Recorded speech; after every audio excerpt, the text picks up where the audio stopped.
Sir শুনলাম দর্শন travels নাকি কলকাতা থেকে নরাত্রি 10 দিনের দারুণ একটা ভাইজাগ আরাকু ওর সাথে হায়দ্রাবাদ ট্যুর করাচ্ছে, তাও আবার একদম স্ট্যান্ডার্ড বাজেটে। আচ্ছা, এটাও শুনলাম যে নরাত্রি 10 দিনের এই ভাইজাগ আরাকু তার সাথে হায়দ্রাবাদ ট্যুরে ডিলাক্স ক্যাটাগরির হোটেলে থাকা, চারবেলা বাঙালিয়ানা খাওয়া দাওয়া, এক্সপিরিয়েন্স ট্যুর ম্যানেজার। আচ্ছা, এছাড়াও আর কি কি দিচ্ছেন বলুন তো আপনারা এই ভাইজাগ আরাকু তার সাথে হায়দ্রাবাদ ট্যুরে? হ্যাঁ, একদম ঠিকই শুনেছেন। দর্শন ট্রাভেলস অ্যান্ড ট্যুরস এর তরফ থেকে এই ভাইজাগ আরাকু উইথ হায়দ্রাবাদ যে ট্যুর হচ্ছে নরাত্রি 10 দিনের, এর মধ্যে আমাদের থাকছে Kolkata to Kolkata experience tour manager, সাথে থাকছে ডিলাক্স ক্যাটাগরি এসি হোটেলে থাকা, এসি ডিলাক্স ক্যাটাগরি গাড়ি করে ঘোরানো, সাথে থাকছে চারবেলা বাঙালিয়ানা খাওয়া দাওয়া, যেমন বেডটি থেকে শুরু করে ব্রেকফাস্ট, দুপুরে লাঞ্চ থেকে ইভিনিং স্ন্যাক্স এবং রাতের ডিনার সবটাই থাকছে আমাদের ট্যুরে। এছাড়াও সাথে থাকছে per day per head 1 litre করে ড্রিঙ্কিং ওয়াটার এবং ট্রাভেল ইন্স্যুরেন্সের সিকিউরিটি। আচ্ছা, এই নরাত্রি 10 দিনের এই সুন্দর একটা ভাইজাগ আরাকু তার সাথে হায়দ্রাবাদ ট্যুরে প্রথম দিন থেকে শেষ দিন পর্যন্ত মানুষ কি কি দেখবে, কোথায় কোথায় আপনারা ঘোরাচ্ছেন, মানুষ অ্যাকচুয়ালি কোথায় কোথায় ঘুরবে, কি কি দেখবে, কি কি খাওয়া দাওয়ার বন্দোবস্ত আপনারা করেন, যদি একটু ডিটেলসে বলেন। একদম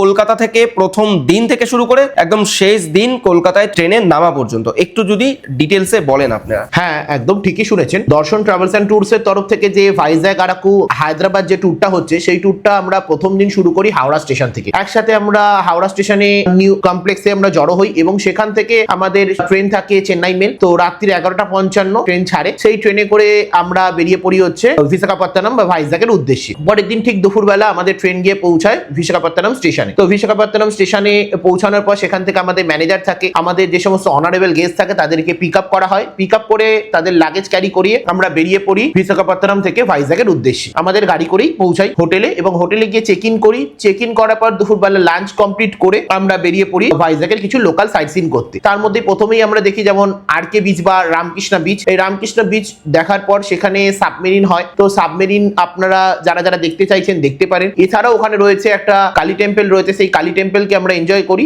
এবং দেন আমরা ব্যাক করি ভাইজাগের হোটেলে। ভাইজাগে সেদিন রাতে লেজার টাইম থাকে, যদি কেউ মনে করেন ভাইজাগে গিয়ে কেউ শপিং করবেন সেদিন শপিং করতে পারেন এবং ভাইজাগের হোটেলে ব্যাক করা হয় এবং নাইট স্টে করা হয় ভাইজাগে। দ্বিতীয় দিন ভাইজাগ থেকে আমরা সকালবেলা বেরিয়ে পড়ি ভাইজাগের কিছু লোকাল সাইট সিন করতে। তার মধ্যে প্রথমেই আমরা যাই যেমন কৈলাসগিরি দেখতে। কৈলাসগিরিতে রোপওয়ে রয়েছে, সেই রোপওয়েও যদি কেউ মনে করেন এনজয় করবেন অবশ্যই সেই রোপওয়ে এনজয় করতে পারেন। এছাড়াও সাথে থাকে আমাদের সীমাচালম টেম্পল, এটা একটা নৃসিংহদেবের টেম্পল, এই টেম্পল আমরা দেখি। তারপর চলে যাই ওখানে ফিশিং হারবার দেখতে। সেই ফিশিং হারবার দেখার পর চলে যাই আমরা বিশাখা মিউজিয়াম দেখতে। এই বিশাখা মিউজিয়ামে বিভিন্ন নৃতাত্ত্বিক বৈশিষ্ট্যগুলো দেখতে পাওয়া যায়, মানুষের বিবর্তনের বৈশিষ্ট্যগুলো দেখতে পাওয়া যায়, সেইগুলোকে আমরা এনজয় করি। করার পর আমরা ব্যাক করি ভাইজাগের হোটেলে এন্ড নাইট স্টে করি ভাইজাগে। তৃতীয়তম দিন ভাইজাগ থেকে সকালবেলা আমরা ব্রেকফাস্ট করি এবং হোটেল চেক আউট করে বেরিয়ে পড়ি আরাকু ভ্যালির উদ্দেশ্যে। এই আরাকু আমরা যাবো কিন্তু সেদিন ট্রেনে করে, যেমন কিরান্ডুল এক্সপ্রেসে করে আমরা আরাকুর উদ্দেশ্যে রওনা দিই। এই কিরান্ডুল এক্সপ্রেসে যাওয়া হয় তার কারণ কিরান্ডুল এক্সপ্রেসটা বিভিন্ন টানেলের মধ্য দিয়ে যায়। যাওয়ার সময় তার যে প্রাকৃতিক সৌন্দর্যগুলোকে আমরা উপভোগ করি, বিভিন্ন ওয়াটারফলস, বিভিন্ন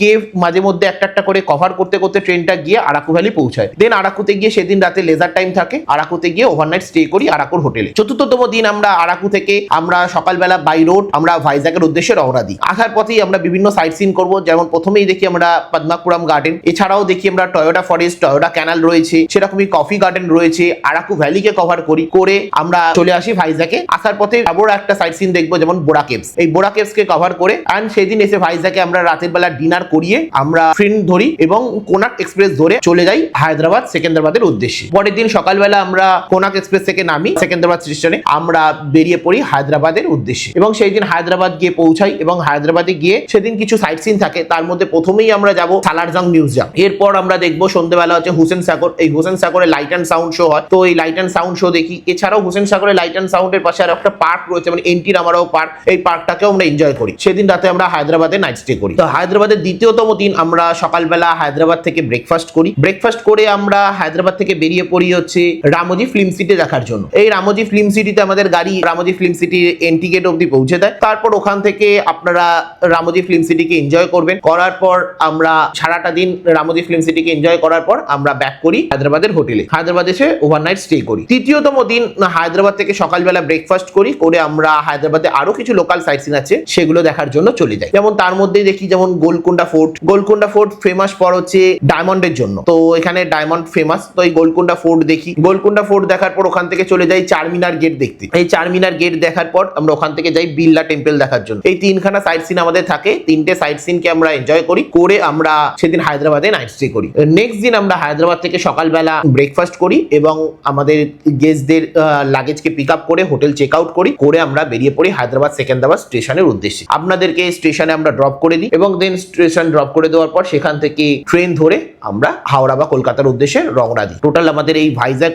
আরাকু উইথ হায়দ্রাবাদ যে 9 রাত্রি 10 দিনের ট্যুর সেটা এখানেই শেষ হয়। এবার যারা যারা আপনারা এই ভাইজ্যাগ আরাকু হায়দ্রাবাদ ট্যুরটা সম্পর্কে জানতে চাইছেন, প্যাকেজ কস্ট সম্পর্কে জানতে চাইছেন, তারা অবশ্যই স্ক্রিনে যে দেওয়া নাম্বার রয়েছে সেই নাম্বারে যোগাযোগ করতে পারে। কারণ আমাদের বিভিন্ন সময় বিভিন্ন টাইমে বিভিন্ন season wise package cost vary করে, কোনো সময় কম কোনো সময় বেশি হয়। তো সেই কারণে অবশ্যই স্ক্রিনে যে নাম্বার দেওয়া থাকবে সেলারদের, সেলস এক্সিকিউটিভদের, তাদের নাম্বারে যোগাযোগ করতে পারে। Thank you.